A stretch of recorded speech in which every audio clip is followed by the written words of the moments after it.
Hello everyone, कैसे हैं आप सब। एक बार पुनः से कोचिंग क्लासेस पर स्वागत है। उम्मीद करता हूं आप सब अच्छे होंगे, मस्त होंगे, बेहतर होंगे, आपकी पढ़ाई बेहतर चल रही होगी। क्लास 12 केमिस्ट्री एनसीईआरटी में बच्चों चैप्टर सेकंड चल रहा है, जिस चैप्टर का नाम है विद्युत रसायन इलेक्ट्रोकेमिस्ट्री। आज के इस लेक्चर में आप विद्युत अपघटनी सेल के बारे में सीखेंगे। इसके पहले हमने विद्युत रासायनिक सेल को बारीकी से समझाया था, किस प्रकार से कार्य करता है, किस प्रकार से वो रासायनिक ऊर्जा को विद्युत ऊर्जा में बदलता है। आज आप लोग सीखेंगे जो हमारा विद्युत अपघटनी सेल है ये विद्युत ऊर्जा को रासायनिक ऊर्जा में बदलता है। दोनों में दो डिफरेंस मेन होता है बच्चों। एक तो होता है जैसे विद्युत रासायनिक सेल में क्या होता है कि रासायनिक ऊर्जा को विद्युत ऊर्जा में बदलता है, लेकिन ये विद्युत अपघटनी सेल जो होता है वो विद्युत ऊर्जा को रासायनिक ऊर्जा में बदल देता है। बाद में ये हम उसका उपयोग फिर से विद्युत ऊर्जा के रूप में कर सकते हैं। तो ये दोनों में मेन डिफरेंस होता है। दूसरा चीज ये भी होता है कि जैसे हमारा जो विद्युत रासायनिक सेल है उसमें हम बाहर से धारा नहीं देते, लेकिन जो विद्युत अपघटनी सेल होता है बच्चों इसमें हम बाहर से, है ना, कैथोड और एनोड के माध्यम से एक बाहर से कोई ना कोई विद्युत स्रोत लेते हैं या बाह्य ऊर्जा स्रोत लेते हैं, जिसके माध्यम से इसके अंदर एनर्जी दी जाती है, ऊर्जा दी जाती है, विद्युत ऊर्जा दी जाती है। फलस्वरूप ये जो है ये रासायनिक ऊर्जा में परिवर्तित कर देता है। ये दूसरा डिफरेंस हो गया।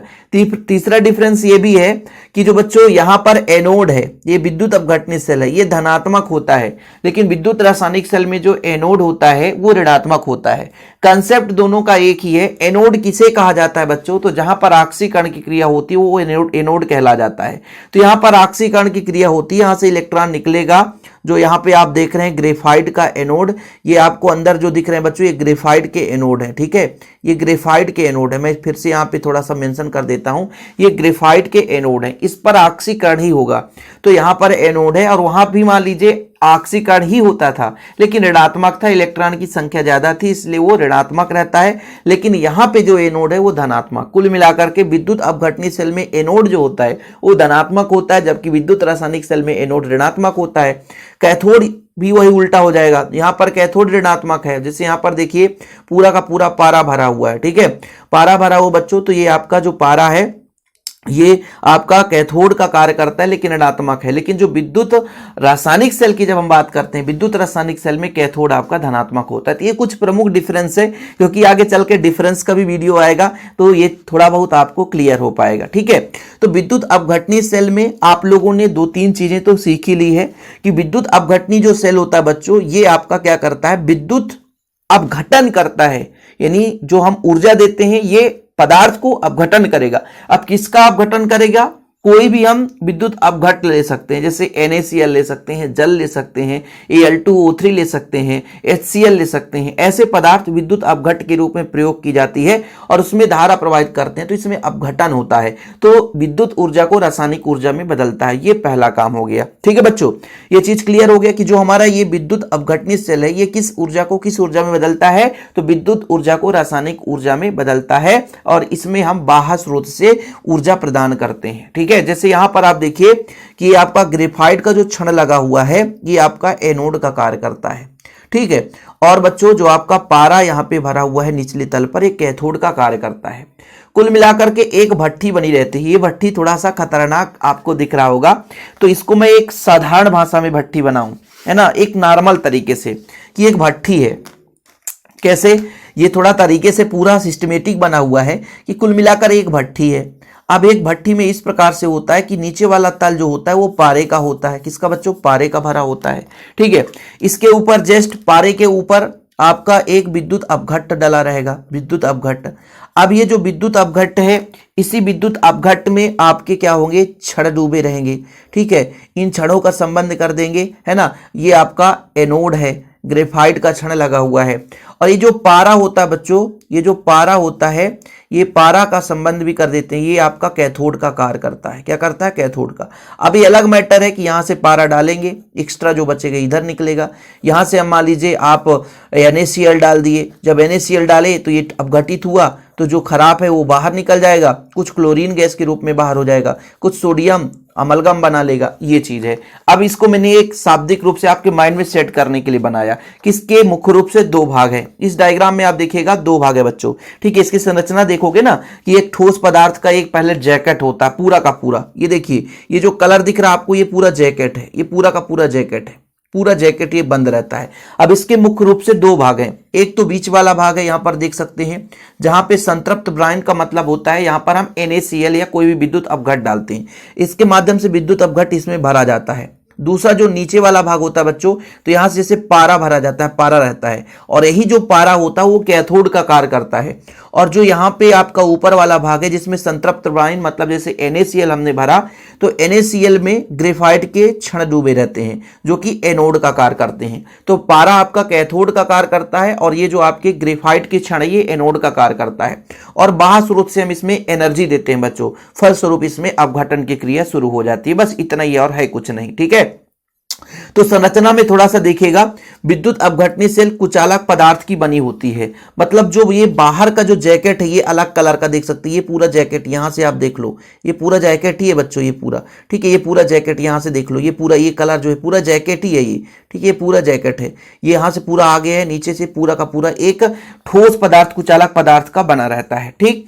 दूसरा पॉइंट ये है कि विद्युत अपघट गलित या घुलित अवस्था में होती है, जैसे यहां पर आप देखोगे कि जो संतृप्त ब्रायन है इसके माध्यम से जो हम विद्युत अपघट देते हैं, जैसे NaCl इसमें डालते हैं, तो बिल्कुल घुला हुआ अवस्था में रहता है, एकदम आयन के रूप में रहता है।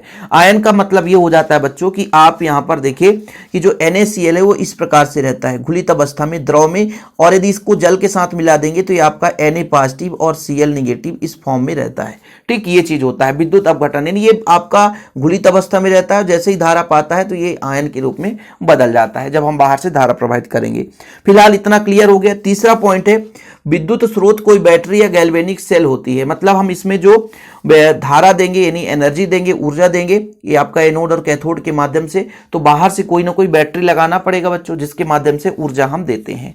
तीसरा आपका पॉइंट हो गया। चौथा पॉइंट है, इलेक्ट्रोड चालक पदार्थ की क्षण या पत्तियां होती है जिसमें विद्युत धारा प्रवाहित की जाती है। संरचना में ये सारा चीज लिखा रहे हैं हम, कहने का मतलब यहां पर आप देख सकते हैं जो ये इलेक्ट्रोड है बच्चों, ये आपके ग्रेफाइट का क्षण लगा हुआ है, तो ये एनोड का काम करता है। और हम यहां पर जैसे आप लोग एक साधारण यानी सैद्धांतिक सेल की बात करते हैं जब, तो सैद्धांतिक सेल में दोनों के दोनों क्षण जो होते हैं वो इलेक्ट्रोड होते हैं जो क्षण के रूप में यानी प्लेट के रूप में होते हैं। लेकिन यहां पर जो ये आपका साल्वे ट्रैप सेल है, विद्युत अपघटनी सेल के भी प्रकार होते हैं, जैसे सैद्धांतिक सेल हो गया, साल्वे ट्रैप सेल हो गया, ऐसे कई सेल है।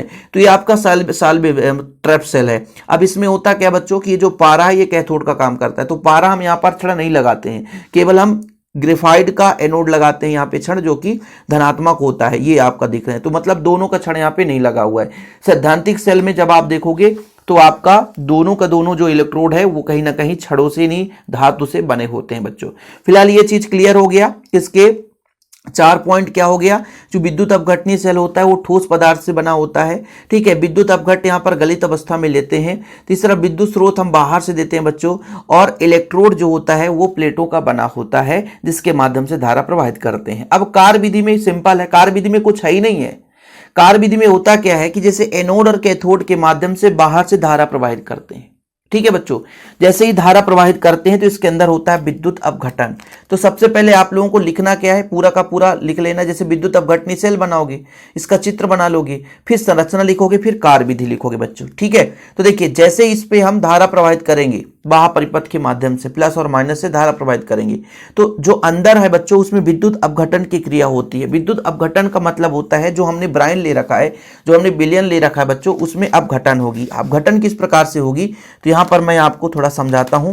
यहां पर लिखेगा विद्युत अपघटन, नहीं दिख रहा बच्चों, अब दिखेगा, विद्युत अपघटन होगा, ठीक है। विद्युत अपघटन, विद्युत अपघटन में होगा क्या कि आपका जो NaCl है, जो आपका NaCl है बच्चों, NaCl ये टूट करके Na पॉजिटिव और आपका Cl निगेटिव बनाएगा। यानी विद्युत अपघटन के फलस्वरूप जो है NaCl टूटता है, Na पॉजिटिव और Cl निगेटिव बनाता है। अब ये जो पॉजिटिव वाला भाग है वो कहाँ जाएगा बच्चों, पारा के पास जाएगा जहां पे ऋणावेश होगा। ये तो क्लियर है, विपरीत दिशा में चलने की कोशिश करते हैं। तो NaCl 2 आयन बनाया, Na पॉजिटिव आयन और Cl निगेटिव आयन। तो Na पॉजिटिव वाला भाग कहां जाएगा, कैथोड पर जाएगा। पॉजिटिव वाला भाग कहां पर जाएगा, कैथोड पर जाएगा। तो सबसे पहले कैथोड पर क्रिया होगी, कैथोड पर देखिएगा, कैथोड पर क्रिया होगी। अब कैथोड पर क्या करेगा बच्चों, जो Na पॉजिटिव है Na पॉजिटिव वो इलेक्ट्रॉन ग्रहण करेगा, क्योंकि यहाँ ऋण आवेश ज्यादा है, मतलब इलेक्ट्रॉन की संख्या ज्यादा है, और ये इलेक्ट्रॉन ग्रहण करके शुद्ध सोडियम बना लेता है। अब ये सोडियम कहोगे सर ये सोडियम कहाँ जाएगा, जब सोडियम की संख्या बढ़ती जाएगी, क्योंकि यहाँ पे संतृप्त बाइंड डालते जाएंगे, मतलब NaCl की मात्रा डालते जाएंगे तो सोडियम भी ज्यादा बढ़ेगा। तो सोडियम बढ़ने से होगा क्या बच्चों, ये पूरा का पूरा नीचे वाला तल है वो पारा का कैथोड लगा रहता है, सिंपल है। अब ये जो Na है वो पारा के साथ क्रिया करता है, Na जो है वो Hg के साथ क्रिया करता है, पारा Hg, और अमलगम बना लेता है, यानी मिश्रण बना लेता है, NaHg का अमलगम बना लेता है बच्चों, इसे बोलते हैं अमलगम। और अमलगम क्या होता है, इसके लिए यहां से छिद्र बना रहता है, यानी एक पाइप लगा रहेगा जिसके माध्यम से बाहर निकलता जाएगा, यानी जितना ज्यादा होता जाएगा वो आपका बाहर निकलता जाएगा। दूसरा जो क्रिया होता है बच्चों ये कैथोड पर होगा, दूसरा आपका हो गया एनोड पर। एनोड पर क्या होगा, जैसे यानी पॉजिटिव जो है वो कैथोड की ओर चला था, लेकिन Cl नेगेटिव जो है वो एनोड की ओर जाएगा, यहां पर जाएगा, ये जो आपका ग्रेफाइट का छड़ लगा हुआ है। तो यहां पर क्लोरीन निगेटिव गया है और इलेक्ट्रॉन त्यागेगा बच्चों, ये इलेक्ट्रॉन सीधा त्याग देगा और शुद्ध क्लोरीन बनाएगा। इलेक्ट्रॉन त्याग दिया, इलेक्ट्रॉन क्या किया, त्याग दिया, वहां पर जाकर के वो धनावेशित है तो इलेक्ट्रॉन ग्रहण करने की क्षमता रखता है, सिंपल है। अब आप कहोगे सर यहाँ पे ऑक्सीकरण कैसे हुआ, इलेक्ट्रॉन जहां पे त्यागा जाएगा वहां पे ऑक्सीकरण हुआ, तो एक ग्रेफाइट के क्षण पर ऑक्सीकरण हुआ, इसीलिए इसको हम एनोड कहते हैं। एनोड कैथोड की एक ही परिभाषा है, जहां पर ऑक्सीकरण की क्रिया होगी वो आपका एनोड कहलाएगा। तो यहां पर भले ये धनावेश है लेकिन यहां पर इलेक्ट्रॉन त्यागा जा रहा है, एनोड पर इलेक्ट्रॉन त्यागा जा रहा है, जो आपका ग्रेफाइट का क्षण है यहाँ पर इलेक्ट्रॉन त्यागा गया है, इसलिए आपका ये एनोड है। अब ये क्लोरीन क्या करेगा बेचारा, क्लोरीन की भी संख्या बढ़ती जाएगी, तो क्लोरीन जैसे 2 परमाणु हैं तो ये जुड़ करके क्लोरीन गैस बना देता है, ये गैस है। और गैस के लिए भी एक नली लगी रहती है बच्चों, ये गैस के लिए भी एक नली लगी रहती है, जो क्लोरीन क्या होता है बाहर चला जाता है। तो यहाँ से क्लोरीन बाहर जाएगा, क्या होगा, बाहर जाएगा, अंदर नहीं बाहर जाएगा। संतृप्त ब्राइन यहाँ से आएगा NaCl, धारा प्रवाहित करेंगे तो विद्युत अपघटन की क्रिया होगी, NaCl टूटेगा बच्चों, Na पॉजिटिव Cl नेगेटिव बनाएगा, Na पॉजिटिव जो है वो कैथोड की ओर चलेगा, यहाँ पर इलेक्ट्रॉन ग्रहण करेगा, शुद्ध सोडियम बनाएगा, और Hg के साथ यानी पारा के साथ क्रिया करके सोडियम अमलगम बना लेता है। लेकिन इस जो बीच वाला भाग है इसमें Cl की मात्रा बढ़ती है, Cl कहाँ जाता है, ग्रेफाइट के पास, ये इलेक्ट्रॉन त्यागता है, मतलब एनोड को दे देता है, यानी ग्रेफाइट के क्षण को दे देता है, और क्लोरीन क्लोरीन आपस में क्रिया करके यहाँ से बाहर निकल जाते हैं। संतृप्त ब्राइन मतलब शुद्ध पदार्थ यहाँ से डाला जाता है, कुछ अशुद्धियां हो गई ये बाहर से निकल भी जाता है। ये सारा सिस्टम है बच्चों आपका विद्युत अपघटनी सेल का कार्यविधि या क्रियाविधि। उम्मीद करता हूं कि ये आसानी से समझ में आ गया होगा। पूरा का पूरा इसे आप स्क्रीनशॉट ले लें, पेपर में कैसे लिखना है, विद्युत अपघटनी सेल की परिभाषा लिखनी है, फिर ये साल्वेट ट्रफ सेल का चित्र बनाना है, फिर इसके बाद संरचना लिखना है बच्चों, फिर आपको कार्यविधि लिखना है, और कार्यविधि के साथ साथ ये जो आप यहाँ पर ये प्रोसेस हमने आपको बताया विद्युत अपघटन की क्रिया हुई कि पहले ये आपका ये कार्यविधि में लिखा जाता है, ये कार्यविधि में लिखा जाता है, ठीक है। तो इसलिए यदि आप लास्ट तक देख रहे हैं तो आपको समझ में आएगा कि कैसे लिखना है। बाकी यदि आपको नोट्स लेना है तो कॉन्टैक्ट नंबर आप ले लीजिए 9685 29 91 49, इस नंबर पर आप कांटेक्ट करें, व्हाट्सअप करें और नोट्स लेने प्रॉपर रूप से तैयारी करें, ठीक है बच्चों। जिसको भी नोट्स लेना है तो आप इस नंबर पर कांटेक्ट कर सकते हैं। एक छोटा सा अमाउंट लगता है लेकिन प्रॉपर रूप से नोट्स ऑल चैप्टर के नोट्स आपको दिए जाते हैं। फिलहाल अभी के लिए इतना ही। जय हिंद, वंदे मातरम।